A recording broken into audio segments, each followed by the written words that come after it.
وقت کم ہے، جلدی جلدی آج سے 5 سال پرانا دہلی کا واقعہ سنا کر بات ختم کروں۔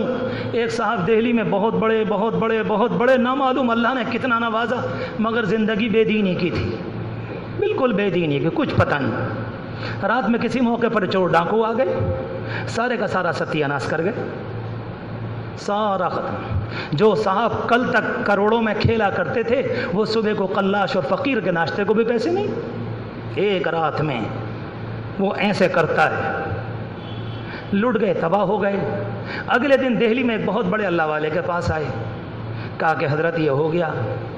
وہ اللہ کا بندہ بھی درویش مست قلندر کہنے لگا یہ تو آپ کے ساتھ ہو نہیں تھا نا، کل ہونا تھا نا پرسوں، آپ نے جو اللہ کے ساتھ کیا اللہ نے آپ کے ساتھ وہ کیا ہے، حکومت تمہاری تو نہیں، حکومت تو اللہ کی ہے، یعنی تم جو چاہے کرو اس کی دنیا میں وہ کچھ نہ کرے، تو مالک تو آپ ہو گئے، اور خدا کی پناہ نعوذ باللہ بندہ وہ ہو گیا کہ تم دنیا میں رام لیلا کا گراؤنڈ سمجھ رہے ہو، سرکس سمجھ رہے ہو، یا کھیل سمجھ رہے ہو، یا کوئی کھیل کا کبڈی کا میدان ہے کہ تم جو چاہے کرو مگر مالک تمہارے ساتھ کچھ نہ کرے۔ لوگ کہتے ہیں آ کر کہتے ہیں انا للہ استغفر اللہ۔ اس اللہ کے بندے نے کہا حالات کے پلٹنے کا ایک ہی طریقہ ہے، کہا کہ بتا دیجئے۔ کہا زکوٰۃ ادا کی ہے؟ کہا نہیں۔ کب سے نہیں کی؟ بولے 20 سال سے۔ بولے میں نے تو کبھی نہ کی۔ بولے کتنی ہوگی؟ بولے کروڑوں کی۔ بولے سامان پیسے سونا چاندی تو چور لے گئے، زمینیں تو نہیں لے گئے؟ بولے نہیں۔ دہلی میں کوئی زمین ہے؟ بولے ہاں ہیں، بہت سی زمینیں ہیں ابھی۔ کہا کہ ٹھیک ہے، ایک زمین کو بیچو جو سب سے قیمتی ہو، اور جتنی تیرے اوپر زکوٰۃ ہے اسے ادا کر۔ اللہ کی پناہ، رات چور کنگال کر گئے، اب یہ ملا جی جو ہیں زکوٰۃ کی اور سنا رہے ہیں جی، گھر میں دمڑی نہیں، اور کہتے ہیں کہ اتنے کروڑ کی زکوٰۃ ادا کر۔ یہ وہی کرے گا جو اللہ کو اللہ جانے گا، کرے گا جو اللہ کو اللہ مانے گا۔ قادر مطلق تو وہ ہے جو اللہ سے شک کے سودے کرتا ہے نا، ہوگا نہیں ہوگا، ہوگا نہیں ہوگا، اسے نہیں ہوا کرتا ہے۔ جو یہ کہتا ہے کہ میرا اللہ کرے گا، اللہ اس کے ساتھ کرتا ہے۔ سمجھایا، پیار دیا، محبت دی، نمازوں کی ترغیب دی، اس اللہ کے بندے نے نیت کی کہ ادا کروں، اور زمین کو بیچا۔ تقریباً 15-20 کروڑ روپے کی زکوٰۃ ادا کی زمین کو بیچ کر۔ وہ آئے، میں نے کر دی، کہا اللہ سے انتظار کرو، حالات پلٹیں گے انشاءاللہ۔ بولے میں بھی دعا کرتا ہوں، تم بھی دعا کرو۔ 1 مہینے کے بعد دوبارہ آیا، اور آ کر مارے خوشیوں کے برا حال تھا، رو رہا تھا۔ کہا خیریت؟ بیٹھ گئے۔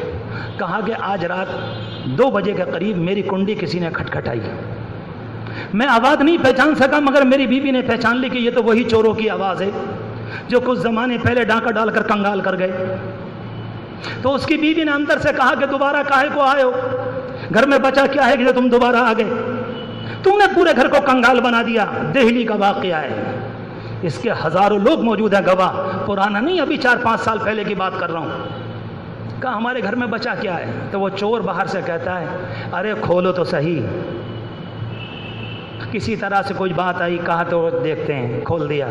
3-4 آدمی اندر آئے، ان کے پاس سامان تھا۔ کہا کہ ہم نے اتنے دن پہلے تمہارے ہاں چوری کی، جانے کے بعد ہم لوگوں کے دل میں یہ بات آئی کہ آیا یہ ناپاک زندگی کب تک گزارو گے؟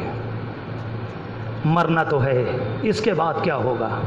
بولے سب نے یہ طے کیا کہ یار اس چوری سے توبہ کر لو، اور جہاں سے سامان لائے ہو واپس کرو، جتنا سونا جتنے پیسے ہم تمہارے لے کر گئے تھے یہ بورے میں بھر کر لائے ہیں، اسے اپنے پاس پکڑو، اللہ حافظ ہم جا رہے ہیں۔ ہائے، اب مجھے بتاؤ ہم قرآن کی مانیں کہ انسانوں کی مانیں؟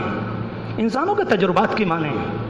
رب کعبہ کی قسم میں بار بار کہہ رہا ہوں، جوئے میں تباہی، عزتیں نیلام ہو جائیں گی، گھر برباد ہو جائیں گے، لقمے نصیب نہیں ہوں گے، باعزت کریں یا بے عزت کریں، اور جو اللہ کا بندہ اپنے آپ کو حلال میں لائے گا اللہ کی تابعداری کے ساتھ، اللہ کہتا ہے میں تیری روزی میں برکت دوں گا، یہ میری ذمہ داری ہے۔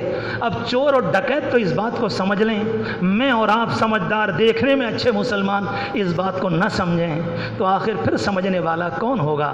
اللہ ہمیں حقیقت کو سمجھا دے، اللہ ہمارے لیے حلال کے دروازے کھول کھول دے۔ اللہ ہم میں سے ہر ایک کی پریشانیوں کو دور فرما دے۔ اللہ ہمارے ساتھ پیار اور رحمت کا معاملہ فرمائے، ہم میں سے ہر ایک کی ہر گناہ سے حفاظت فرمائے، ہمارے مریضوں کو شفا عطا فرمائے، ہمارے مرحومین اب گئے یا پہلے گئے اللہ سب کی مغفرت فرمائے، اعلیٰ درجات نصیب فرمائے۔ وآخر دعوانا ان الحمد